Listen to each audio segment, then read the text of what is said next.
Imagine cavar um buraco na terra, colocar dentro dele um pedaço de madeira e uma tira de cobre cobrir tudo com solo, regar uma única vez e simplesmente ir embora.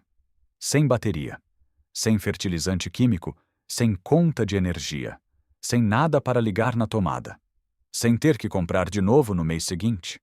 E mesmo assim, em poucas semanas, algo começa a acontecer sob a superfície. A madeira enterrada passa a puxar umidade de todas as direções. Ela incha lentamente como uma esponja natural e começa a reter água dentro de sua estrutura. Bactérias e fungos se espalham pela madeira em decomposição e iniciam um processo invisível, porém poderoso. Enquanto quebram a matéria orgânica, eles liberam elétrons diretamente no solo ao redor. Ao mesmo tempo, o cobre reage com a umidade e com os minerais subterrâneos, criando uma diferença de potencial estável. As raízes das plantas se aproximam dessa zona. Nutrientes antes presos na matriz do solo começam a ficar mais disponíveis. E o sistema continua funcionando em silêncio por anos. A ideia parece estranha à primeira vista. Quase impossível. Quase fantasiosa. Mas o ponto central deste roteiro é justamente esse: a base dessa lógica não surgiu ontem. Segundo a narrativa apresentada, ela vem sendo observada, registrada e redescoberta há muito tempo. Uma civilização antiga na Amazônia teria usado uma variação desse princípio para criar solos tão férteis que continuam produtivos até hoje. Agricultores da Europa Central enterravam troncos crus para formar canteiros que, depois de algum tempo, praticamente deixavam de precisar de irrigação. Um relojoeiro escocês teria demonstrado que a terra úmida pode funcionar como uma bateria. E um fazendeiro de Kentucky levou a experiência ainda mais longe, alegando captar energia do solo com bobinas enterradas. À primeira vista, tudo isso parece um conjunto de histórias isoladas. Mas a proposta do vídeo é outra: mostrar que essas histórias são peças de um único quebra-cabeça. Bem-vindo ao Volt Escondido. O primeiro passo dessa história começa com algo extremamente simples. Não uma máquina sofisticada, não um laboratório, não um equipamento industrial. Apenas um pedaço de madeira morta. Pode ser um galho grosso caído no quintal, um poste velho de cerca sem tratamento químico, um pedaço de lenha esquecido. Em várias regiões da Alemanha e do leste europeu, agricultores enterravam madeira sob os canteiros há muitas gerações. Mais tarde, essa prática ficaria conhecida como Hügelkultur, uma expressão que pode ser entendida como cultura em monte. O método ficou famoso por causa de agricultores de montanha, especialmente em regiões frias, onde a terra era considerada difícil demais para o cultivo convencional. Mas a prática é muito mais antiga do que a fama moderna. Durante séculos, agricultores aprenderam por observação que onde havia madeira enterrada, havia também mais umidade, mais vida no solo e mais resiliência nas plantações. O procedimento em si é direto. Você cava uma vala ou monta uma base com troncos diretamente sobre o chão. Depois adiciona galhos menores, folhas, matéria orgânica e composto. Em seguida, cobre tudo com terra e planta por cima. Em alguns casos, o canteiro fica elevado como um monte. Em outros, tudo permanece enterrado abaixo do nível do solo. A forma pode variar, mas o princípio é o mesmo. A madeira enterrada funciona como uma reserva biológica e estrutural dentro da terra. É importante, porém, escolher o tipo certo de madeira. As melhores opções são madeiras duras e sem tratamento, como árvores frutíferas, bordo, carvalho, bétula ou amieiro. Devem ser evitadas madeiras tratadas sob pressão, porque elas podem conter compostos tóxicos que contaminam o solo. Também não é recomendável usar madeira pintada ou envernizada. A nogueira preta merece atenção especial, porque libera uma substância chamada juglona, capaz de prejudicar muitas plantas de jardim. Já cedro e redwood costumam se decompor devagar demais e podem atrasar o processo. O ideal é trabalhar com madeira natural limpa e, de preferência, já começando a amolecer. Depois que a madeira é enterrada, o primeiro fenômeno importante começa: ela passa a funcionar como reservatório de água. À medida que o material lenhoso entra em decomposição, sua estrutura interna se torna mais porosa. Isso permite que a água da chuva, da irrigação e da umidade do entorno seja absorvida e armazenada em seu interior. Em vez de desaparecer rapidamente por evaporação ou escoamento profundo, parte dessa água permanece disponível dentro da massa orgânica enterrada. Quando o clima seca, a umidade volta gradualmente ao solo ao redor. Na prática, isso significa que o próprio canteiro cria uma espécie de reserva hídrica subterrânea. As raízes passam a acessar a água por mais tempo. O solo mantém umidade de forma mais estável. E em sistemas bem estabelecidos, o nível de irrigação pode cair de maneira significativa. É por isso que muitos defensores desse método afirmam que depois do segundo ano, certos canteiros praticamente deixam de precisar de rega frequente. Não porque a água surge do nada, mas porque o sistema aprende a capturar, guardar e liberar a água no ritmo correto. Só esse efeito já seria suficiente para chamar atenção. Mas a madeira enterrada não faz apenas isso. Ela também aquece o solo por dentro. Dentro de um tronco enterrado, bilhões de micro-organismos trabalham sem parar. Fungos, bactérias e outros decompositores transformam aquela massa de carbono em energia biológica. E esse metabolismo produz calor como subproduto. É o mesmo princípio observado em pilhas de composto orgânico em plena atividade. O resultado é um microclima subterrâneo. A região do canteiro pode ficar mais quente do que o solo ao redor. As consequências disso são relevantes para o cultivo. Sementes podem encontrar um ambiente mais favorável para a germinação. O plantio pode começar mais cedo em climas frios. Culturas sensíveis à geada podem resistir por mais tempo no outono. Em vez de depender exclusivamente da temperatura do ar, o sistema passa a aquecer a raiz a partir de baixo. Mas talvez a função mais transformadora da madeira enterrada seja outra, ela se torna habitat. A decomposição não é um colapso, é uma colonização. Primeiro chegam os fungos com seus filamentos finos, atravessando as fibras da madeira, como se estivessem construindo uma rede subterrânea. Em seguida, aparecem bactérias, vermes, ácaros, besouros e toda uma comunidade invisível que converte matéria morta em fertilidade viva. O tronco enterrado deixa de ser apenas um pedaço de madeira. Ele se transforma numa cidade subterrânea para a biologia do solo. E isso muda tudo, porque um solo fértil não é apenas um lugar com nutrientes. É um lugar com organismos capazes de decompor, reciclar, mineralizar, equilibrar e entregar esses nutrientes às plantas. Em um canteiro comum, muitas vezes o cultivo contínuo empobrece a estrutura do solo. Já num sistema com madeira enterrada, a tendência pode ser a oposta. Quanto mais o tempo passa, mais o ambiente biológico se organiza. Em muitos relatos canteiros desse tipo, ficam melhores com os anos, não piores. Um sistema grande feito com troncos grossos pode continuar produtivo por uma década ou mais.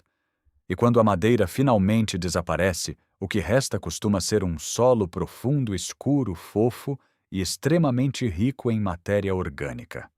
Até aqui, a maioria dos jardineiros já reconheceria pelo menos parte da lógica retenção de água, aquecimento, vida microbiana, fertilidade crescente. Mas o roteiro introduz então uma virada mais ousada. Segundo a narrativa, a madeira em decomposição não faz apenas isso. Ela também participa de um processo de geração elétrica biológica. A ideia pode soar radical, mas o argumento apresentado é o seguinte: quando bactérias quebram carbono orgânico no solo, parte de seu metabolismo envolve a liberação de elétrons. Em outras palavras, a atividade microbiana não é apenas química. Ela também pode ser eletroquímica. Isso abre espaço para o conceito de uma célula de combustível microbiana no próprio solo. O texto cita pesquisas recentes sobre dispositivos movidos pela atividade biológica da Terra. Nesses sistemas, micro-organismos decompõem matéria orgânica e liberam elétrons que podem ser coletados. A conclusão sugerida é simples, porém poderosa. Se bactérias conseguem fazer isso num dispositivo experimental, então uma tora enterrada rica em carbono e cheia de micro-organismos também pode estar criando uma forma de corrente elétrica microscópica ao seu redor. Em outras palavras, um tronco enterrado não seria apenas reservatório de água. Seria também uma espécie de bateria viva. Agora o roteiro sai da Europa e viaja para um lugar completamente diferente à Amazônia. Ali, em meio a uma região onde muitos solos naturais são ácidos rasos e pobres em nutrientes disponíveis, pesquisadores encontraram algo inesperado: manchas de terra tão escuras e tão férteis que pareciam pertencer a outro mundo. Essa terra ficou conhecida como Terra Preta. O que torna a Terra Preta tão fascinante é o contraste. Grande parte do solo amazônico comum não sustenta a agricultura intensiva por muito tempo sem perda de fertilidade. O calor acelera a decomposição, as chuvas lixiviam nutrientes e a camada fértil costuma ser limitada. Ainda assim, em diversos locais, surgiram solos escuros profundos, ricos em carbono e altamente produtivos. Solos capazes de continuar gerando colheitas por períodos extraordinariamente longos.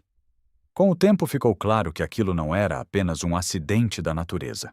Arqueólogos encontraram cerâmicas quebradas, restos orgânicos, ossos de peixe e principalmente vestígios claros de carvão vegetal incorporado ao solo. Isso indicava que populações indígenas amazônicas haviam criado aquele ambiente intencionalmente ao longo de gerações. O processo descrito era engenhoso. Madeira era aquecida em ambiente de pouco oxigênio para gerar carvão estável em vez de cinza. Esse carvão era quebrado em pedaços menores e misturado com restos de cozinha, matéria orgânica, esterco, resíduos animais e fragmentos cerâmicos.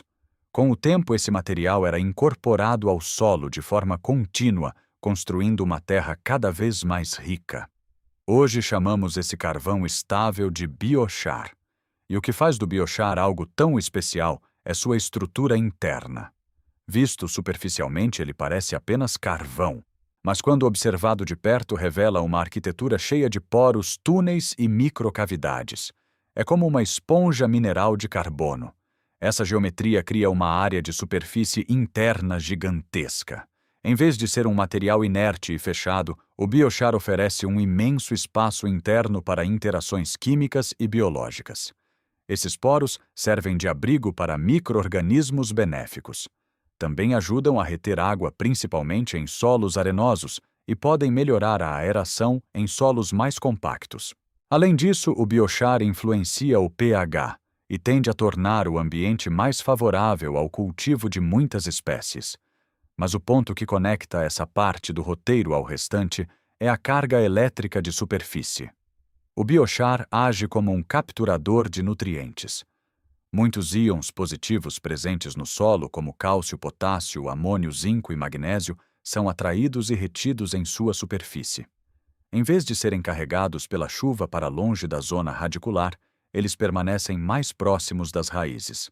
Em termos simples, o biochar funciona como um banco de nutrientes. Num solo comum, muita coisa se perde com facilidade. Num solo com biochar, esses nutrientes têm mais chance de permanecer disponíveis.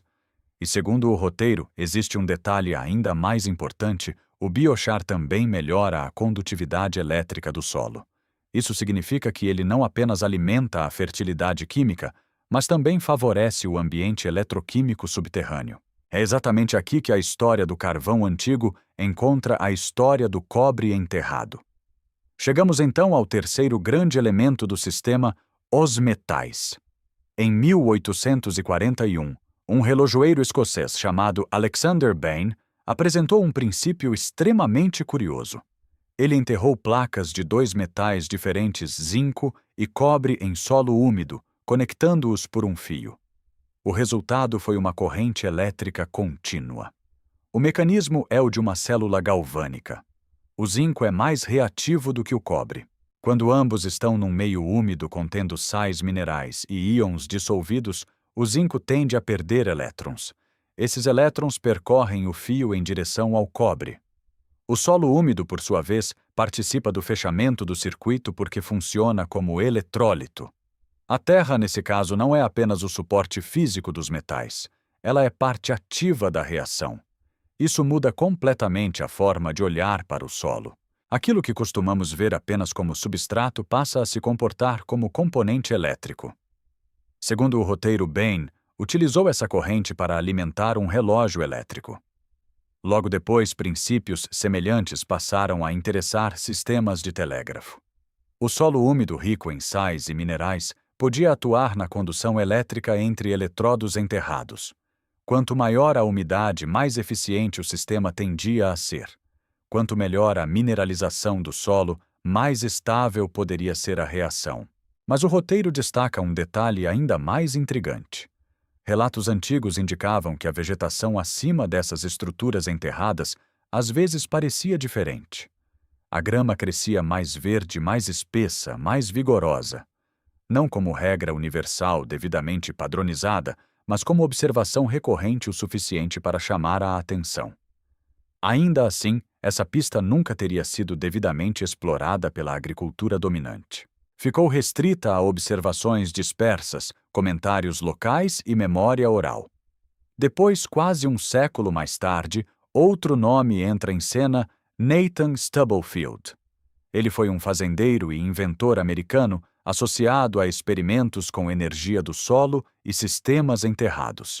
Segundo a narrativa do roteiro, Stubblefield desenvolveu uma bobina eletrolítica de cobre e ferro enterrada em solo úmido, que funcionaria como captadora ou geradora de corrente. O material teria sido usado para alimentar luzes e até experiências com transmissão de voz. A história se torna ainda mais dramática porque Stubblefield é apresentado como um inventor brilhante, excêntrico e trágico. Alguém que demonstrou publicamente seus sistemas, mas acabou isolado, recusando a comercialização de suas descobertas e morrendo em condições miseráveis. Seu nome teria sido praticamente apagado da memória popular. Independentemente do grau de exagero envolvido em algumas dessas histórias, o roteiro usa essa trajetória para reforçar uma ideia por trás da agricultura, da química do solo e da eletricidade subterrânea. Existe um território pouco explorado que foi deixado de lado. E é a partir daí que as três peças são finalmente unidas. Primeira peça: madeira enterrada. Ela guarda água, aquece o solo, alimenta micro-organismos e potencialmente gera atividade elétrica biológica. Segunda peça: biochar. Ele retém nutrientes, estabiliza o ambiente do solo, oferece abrigo permanente para micróbios e melhora a condutividade elétrica. Terceira peça: cobre e zinco. Eles criam uma diferença de potencial galvânica e alteram a dinâmica eletroquímica ao redor das raízes. O ponto central do roteiro é que esses elementos não seriam apenas compatíveis, eles seriam sinérgicos. A madeira ajuda a manter umidade, o que favorece tanto a decomposição microbiana quanto as reações galvânicas. O biochar aumenta a capacidade do solo de reter nutrientes e também melhora seu comportamento como meio condutor. Os metais criam uma dinâmica elétrica que pode influenciar a disponibilidade de íons no solo. A atividade biológica da madeira alimenta o sistema por baixo. O biochar segura e organiza o que é mobilizado. E a zona radicular recebe esse conjunto num ambiente mais estável, mais úmido e mais vivo. Em vez de um canteiro comum, o vídeo propõe a imagem de uma máquina viva enterrada. E então, o roteiro introduz sua crítica mais ampla. Segundo essa visão, esse tipo de sistema foi sendo deixado de lado à medida que a agricultura industrial passou a se basear cada vez mais em insumos comprados repetidamente. Fertilizantes sintéticos, corretivos, pesticidas e outros produtos criaram um modelo econômico dependente de consumo contínuo. Já um sistema enterrado de baixo custo que melhora o solo por muitos anos não se encaixaria com facilidade nessa lógica de compra recorrente. O argumento do vídeo não é apenas agronômico, é também econômico e histórico.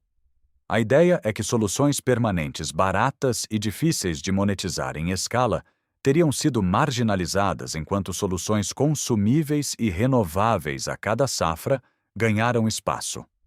O texto cita ainda comitês e experimentos antigos ligados à eletrocultura, sugerindo que certos resultados promissores foram esquecidos ou abandonados.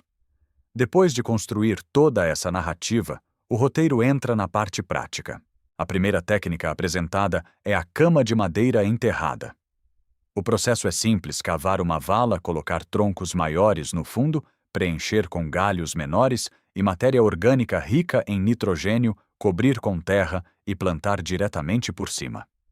No início é necessário regar bem. Com o passar do tempo, porém, a madeira passa a assumir parte do trabalho de retenção hídrica.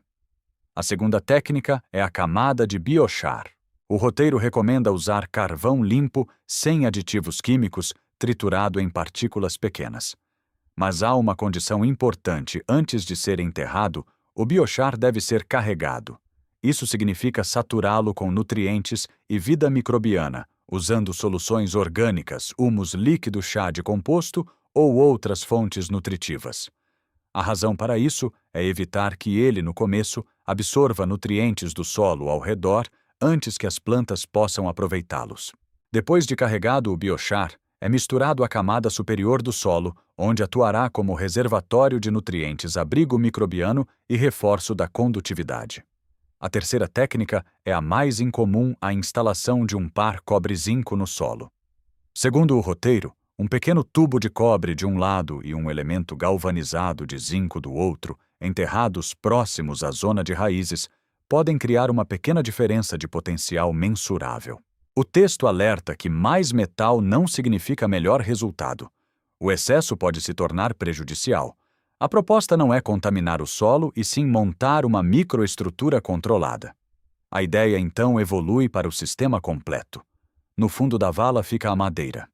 Acima dela, uma camada de biochar carregado misturado com composto. Por cima, o melhor solo disponível formando a zona de raízes. E nessa camada superior, um pequeno ponto de cobre e um pequeno ponto zincado instalados de forma equilibrada. Essa arquitetura em 3 níveis é apresentada como o coração do método. A madeira atua como reservatório hídrico, fonte de carbono, geradora de calor e suporte à biologia de decomposição. O biochar age como banco de nutrientes, abrigo permanente e ponte físico-química. Os metais introduzem uma dimensão galvânica controlada na região radicular. Em teoria, tudo isso converge para um ambiente mais estável, mais fértil e mais ativo. O roteiro insiste, então, em um ponto essencial: medir os resultados. Sem medição, tudo isso vira apenas narrativa sedutora. Por isso, recomenda-se usar instrumentos simples. Um refratômetro para observar Brix indicando qualidade fisiológica da planta. Um multímetro para verificar se existe diferença de potencial entre os metais.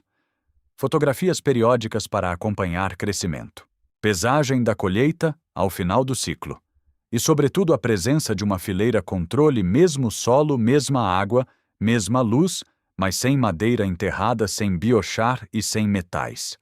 Esse é o momento em que o vídeo tenta transformar curiosidade em experimento real. Não basta acreditar, é preciso comparar. Não basta repetir, é preciso registrar. E há ainda um último ponto, talvez o mais ambicioso de todos. A terra preta amazônica é usada como símbolo de um tipo de solo que não apenas resiste ao tempo, mas que pode até se fortalecer com o tempo.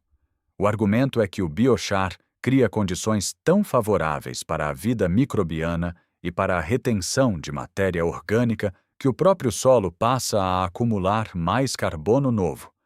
Folhas caem, raízes se renovam, micro-organismos processam tudo isso, e parte do carbono fica incorporada à estrutura do solo.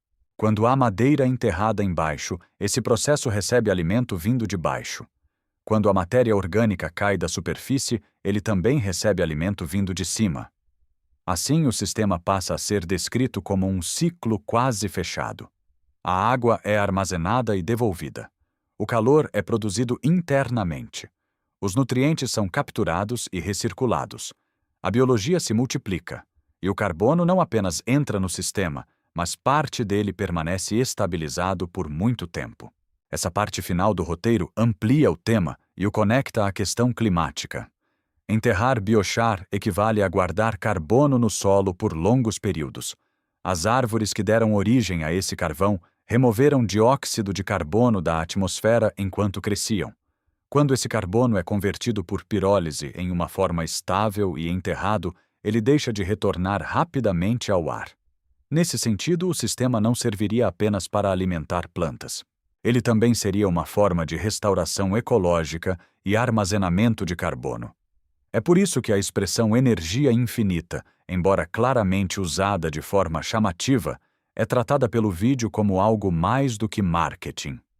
O que ele quer transmitir é a ideia de um sistema que se autoalimenta a partir de processos naturais, decomposição, umidade, eletrólitos, vida microbiana, carbono estável, raízes e minerais do solo. Nada disso significa um milagre instantâneo. Mas o roteiro quer convencer o espectador de que há um princípio poderoso escondido na Terra. Um princípio em que madeira, carbono, metal, água e micro-organismos deixam de ser elementos separados e passam a funcionar como partes de um único organismo subterrâneo. Mas o roteiro vai além da teoria e insiste em algo fundamental. Um sistema como esse só ganha valor real quando é colocado à prova no mundo físico. É fácil se deixar levar pelo fascínio da ideia. A combinação é sedutora demais: madeira enterrada armazenando água-carvão, estabilizando nutrientes metais, criando diferença de potencial raízes, respondendo ao ambiente micro-organismos, transformando tudo em fertilidade viva. A narrativa é poderosa. Só que sem comparação prática, tudo isso pode permanecer no campo da hipótese da tradição oral ou da interpretação entusiasmada.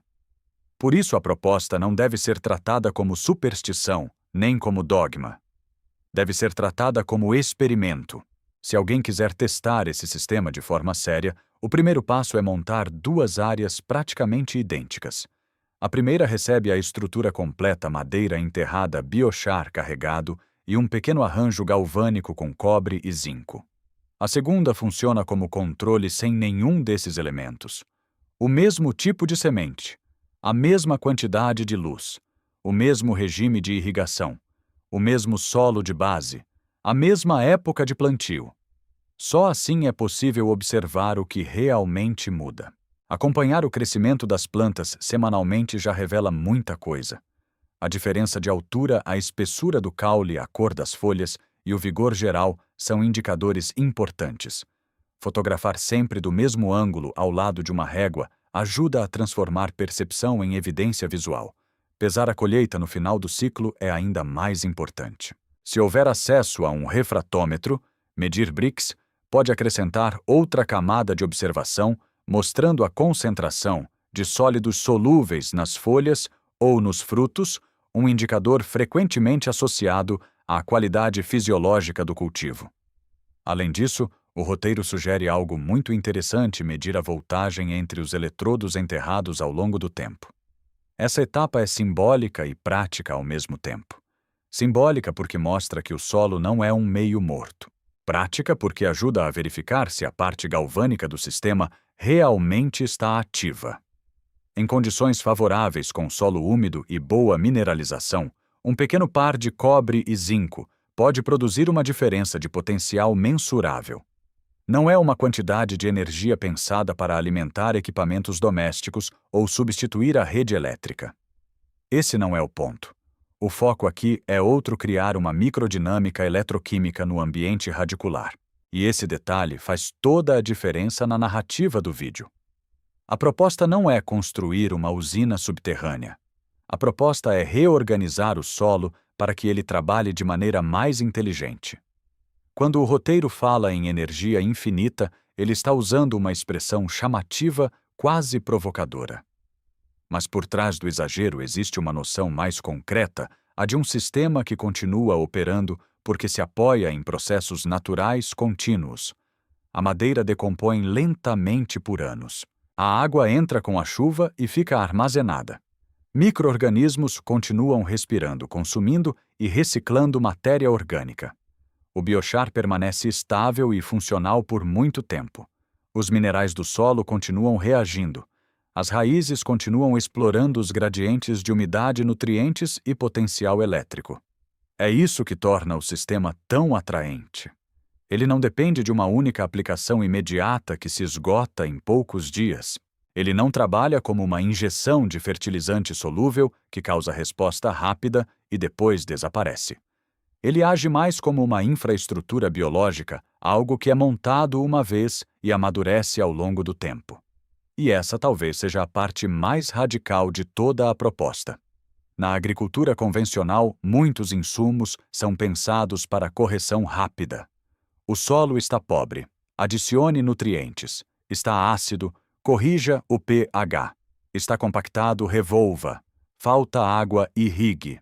Há pragas, pulverize. Cada problema recebe uma intervenção específica normalmente comprada separadamente. Já nesse sistema, a lógica é diferente. Em vez de corrigir sintomas isolados, ele tenta modificar o próprio comportamento do solo.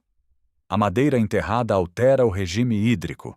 O biochar altera a retenção química e o espaço biológico. Os metais alteram o ambiente eletroquímico local. E tudo isso afeta diretamente a maneira como as raízes experienciam o subsolo. O resultado pretendido não é apenas mais nutriente. É um ambiente mais estável, mais complexo e mais ativo. O roteiro também insiste na ideia de que raízes não crescem aleatoriamente. Elas respondem ao ambiente. Respondem à umidade, à gravidade, à temperatura, à química local. E segundo algumas linhas de pesquisa exploradas por entusiastas do tema, também podem responder a estímulos elétricos. Esse fenômeno é frequentemente associado à noção de eletrotropismo, ou seja, à tendência de certos tecidos vegetais reagirem a campos elétricos. Dentro da lógica apresentada, o cobre e o zinco não serviriam apenas para gerar voltagem. Eles criariam uma orientação adicional no solo. Enquanto nutrientes são mobilizados e a umidade se mantém mais estável, as raízes tenderiam a explorar com mais intensidade exatamente a região onde o ambiente está mais favorável. Se isso ocorrer da forma sugerida, o canteiro deixa de ser homogêneo e passa a funcionar como uma paisagem subterrânea estratégica. Há uma camada que guarda água, há uma camada que segura nutrientes, há uma camada em que o potencial elétrico pode influenciar a dinâmica radicular. E a planta cresce no meio dessa arquitetura invisível. Outro ponto central do roteiro é o papel do zinco. Na célula galvânica simples proposta, o elemento zincado tende a se desgastar com o tempo, porque é o metal mais reativo. Isso significa que ele não atua apenas eletricamente. Aos poucos, pequenas quantidades de zinco podem entrar no sistema. Em doses adequadas, o zinco é um micronutriente essencial para as plantas e participa de vários processos metabólicos importantes. O roteiro vai além e sugere que esse zinco pode ajudar indiretamente na síntese de auxinas hormônios vegetais ligados ao crescimento. Mesmo quando a afirmação é apresentada de forma entusiasmada, a estrutura da ideia é clara. O sistema não é apenas elétrico, nem apenas químico, nem apenas biológico.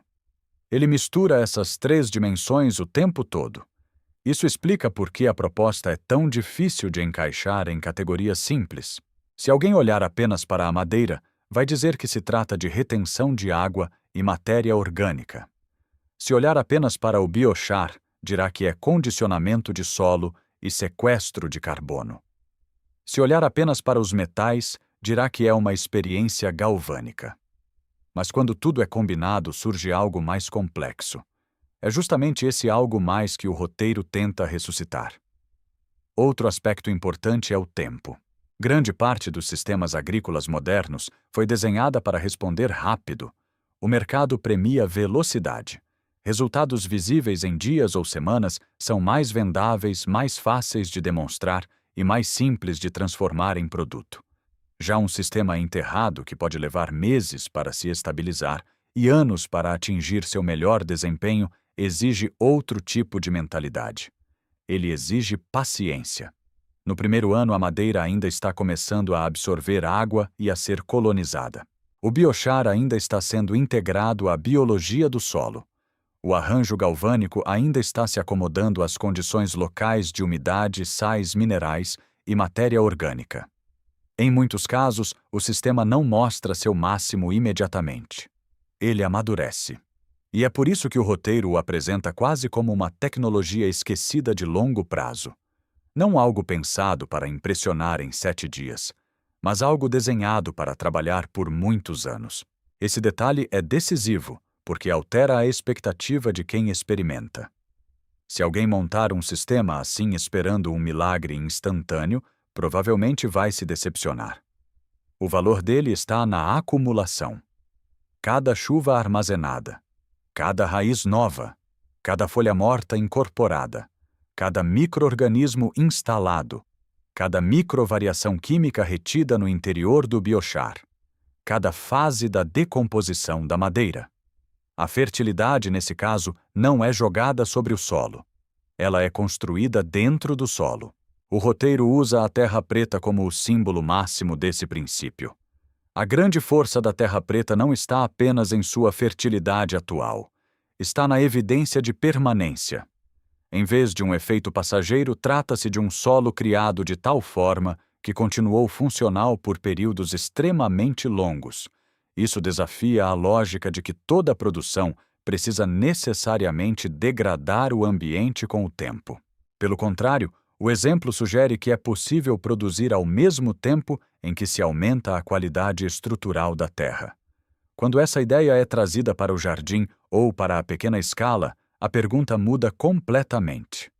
Em vez de perguntar quanto fertilizante devo aplicar nesta estação, passa-se a perguntar que tipo de solo estou construindo para os próximos 10 anos. Essa mudança de foco é profunda, porque ela tira a atenção do insumo e coloca a atenção na infraestrutura viva do sistema. Madeira enterrada não é só madeira. É reserva de água futura. É matriz biológica futura. É carbono em lenta transformação. Biochar não é só carvão. É espaço interno para a vida microscópica. É superfície para a retenção de nutrientes. É carbono estável que permanece quando outros materiais desaparecem. Cobre e zinco não são apenas metais enterrados. São disparadores de uma condição eletroquímica local. São pontos de polaridade dentro da zona radicular. São catalisadores de um experimento mais amplo sobre como o solo pode ser reorganizado. A partir daí, o roteiro faz uma crítica implícita à cultura da dependência. Quando a agricultura se baseia exclusivamente em soluções externas e recorrentes, o solo tende a ser tratado como um suporte vazio. Algo que sempre precisa receber de fora aquilo que não consegue mais gerar por conta própria. Essa visão cria um ciclo de empobrecimento e correção. O solo perde estrutura, perde vida, perde capacidade de retenção e então precisa de mais intervenção para continuar produzindo. Já o sistema proposto tenta fazer o oposto. Em vez de tornar o solo mais dependente, ele tenta torná-lo mais autônomo. Quanto mais a madeira se integra, mais água ela guarda. Quanto mais o biochar se carrega, mais nutrientes ele segura. Quanto mais a biologia cresce, mais eficiente se torna a reciclagem interna. Quanto mais tempo o sistema permanece ativo, mais ele se distancia de uma lógica de esgotamento rápido. Esse é um dos motivos pelos quais o vídeo insiste tanto em dizer que a prática teria sido deixada de lado não por ser inútil, mas por ser economicamente pouco interessante para modelos baseados em consumo repetitivo. Mesmo que a formulação seja provocadora, ela cumpre uma função narrativa clara: opor dois mundos. De um lado, um modelo de agricultura dependente de reposição contínua. Do outro, um modelo de solo construído para trabalhar a favor do cultivador por muito tempo. Na parte final, o roteiro amplia ainda mais essa visão e conecta o sistema à questão climática. Essa conexão aparece de forma especialmente forte quando se fala de biochar. O carvão estável enterrado no solo representa carbono que já foi retirado da atmosfera pela planta durante seu crescimento. Em vez de retornar rapidamente ao ar, por decomposição ou queima completa, esse carbono passa a permanecer em forma sólida dentro da terra. Isso faz do biochar não apenas um condicionador agrícola, mas também uma ferramenta potencial de armazenamento de carbono de longo prazo. Dentro dessa lógica, o sistema completo ganha outra dimensão. Ele não serviria apenas para produzir plantas mais vigorosas. Serviria também para capturar e estabilizar carbono, ou em termos mais amplos, para regenerar o solo, enquanto ajuda a reduzir a velocidade do retorno de carbono à atmosfera. É exatamente por isso que a terra preta se torna tão simbólica no roteiro. Ela representa a prova de que seres humanos já conseguiram no passado construir solos extremamente férteis e ao mesmo tempo ricos em carbono estável. Não se trata apenas de uma técnica agrícola. trata-se de uma evidência histórica de engenharia ecológica. E quando essa evidência é colocada ao lado da madeira enterrada e da eletricidade do solo, o vídeo tenta construir uma visão de futuro baseada em conhecimentos esquecidos ou subestimados. A pergunta implícita é poderosa. E se parte das soluções que estamos procurando já tiver existido diante de nós o tempo todo? E se o solo não for apenas um recipiente para fertilizante, mas uma rede viva capaz de armazenar água, conduzir elétrons, estabilizar carbono e alimentar raízes com mais inteligência, e se a tecnologia mais importante não estiver acima da Terra, mas enterrada dentro dela, é claro que o roteiro adota um tom altamente dramático. Ele mistura história, ciência, agricultura, mistério e denúncia. Em alguns momentos fala como se estivesse revelando um segredo escondido. Em outros, quase soa como manifesto contra a agricultura industrial. Esse estilo faz parte da sua força como peça narrativa. Mas retirando o tom de espetáculo, o núcleo da mensagem permanece muito interessante. A madeira enterrada pode melhorar. Retenção de água e atividade biológica. O biochar pode aumentar a estabilidade química biológica e estrutural do solo. Metais diferentes em solo úmido podem criar diferenças de potencial elétrico. A integração desses fatores pode gerar um ambiente radicular incomum e possivelmente vantajoso. Esse conjunto por si só já justifica a observação séria. No encerramento, o roteiro retorna ao conceito de energia infinita, agora reinterpretado. Não como energia infinita no sentido literal de uma fonte mágica e ilimitada de eletricidade, mas como a capacidade de um sistema bem montado continuar operando com base em ciclos naturais contínuos. A chuva volta. As folhas caem de novo. As raízes crescem e morrem.